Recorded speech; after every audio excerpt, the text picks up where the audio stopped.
So, for today's video, i-flex ko lang itong Power PH na air fryer 7.5 liters. Nabili ko to sa Orange app. Yes, oo. Actually, meron na ako nito. Ayun, kung makikita nyo, ayun siya. Yan. Bali, bumili pa ako ng isa kasi re-regalo ko to sa ate ko.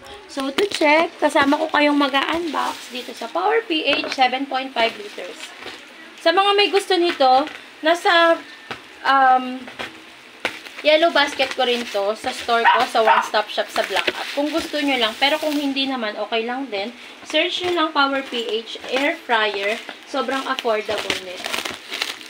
Yan.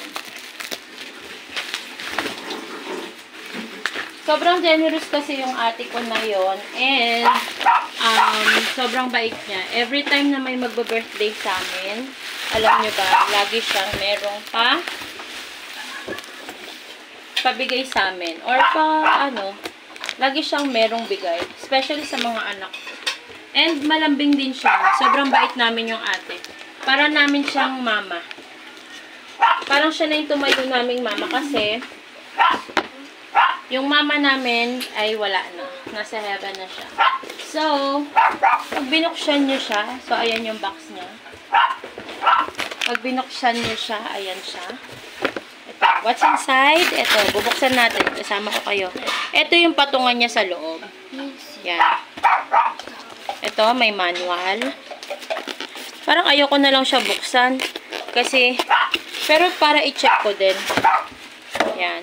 Para makita nyo din. Sa mga nagbabalak na bumili ng... Kaya ito yung binili ko sa kanya. Kasi, yung sa akin din, regalo lang din naman yun. Pero, oops. Baba ko na yung regalo lang din naman yung sa akin.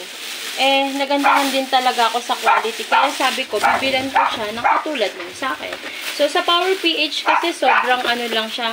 Parang kung hindi ako nagkakamali, sister company sila ng, ano ba tawag dito? Sister company sila ng Simplas. May mga gamit ako doon, mga Simplas. Kasi, ko na. Yan. So,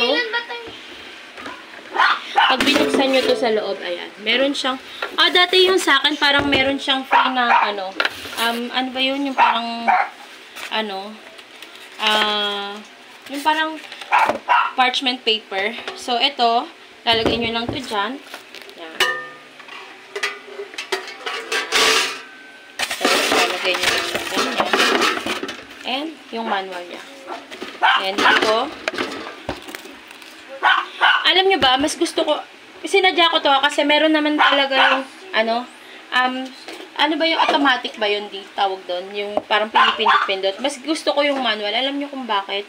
Mas tumatagal siya kasi karamihan sa gamit namin, hindi ko lang alam pero based on sa experience lang namin ni Didi, mas siya, mas tumatagal para sa amin yung mga manual kaysa dun sa mga electric na pindot-pindot system ka na lang na ganyan. Yeah. Pero hindi ko sinisiraan na baka kasi kayo yung nabili nyo okay naman. Sa amin naman kasi, sa amin naman din tumagal pero parang mas hindi komplikado kapag ganito yung So, ayun lang. Ito yung cord niya. Nandito yung mga niya. Nandyan. May guide naman siya kung ano yung lulutuin mo. Kunwari yung lulutuin mo is chicken. Ilalagay mo daw siya sa 30 to, cook for 30 to 40 minutes sa 200 degree Celsius na apoy. And then, ito, mo na lang siya.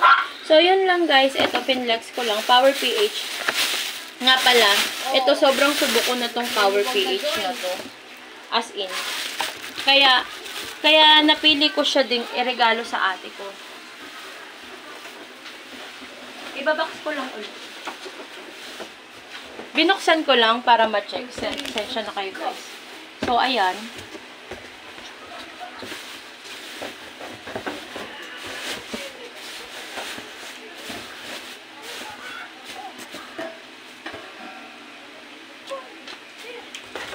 Yung kanyang manual. Yan. Ay.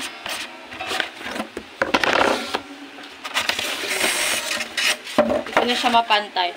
So, ayun lang guys. Sa mga gusto bumili ng air fryer, akin masasuggest ko sa inyo, try nyo itong Power PH. Sobrang tibay nito. Sa akin yung magto 2 years na. Tapos, ngayon, binilan ko yung ate ko. 2025 na ngayon. Sobrang latest nito. Medyo nagmahal lang siya.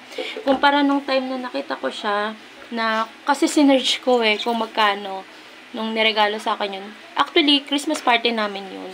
Tapos, niregaluhan kami ng boss namin. So, nakuha ko lang siya ng libre kasi, ng boss ko, regalo ng boss ko. So, nung chinek namin yung price niya is parang nasa 1,099 lang siya. Ngayon, parang nasa 1,299 na siya. 2025 updated price ng Power PH 7.5 air fryer. Yun. Sa mga gusto mag-avail, avail lang kayo. Power PH, baka naman.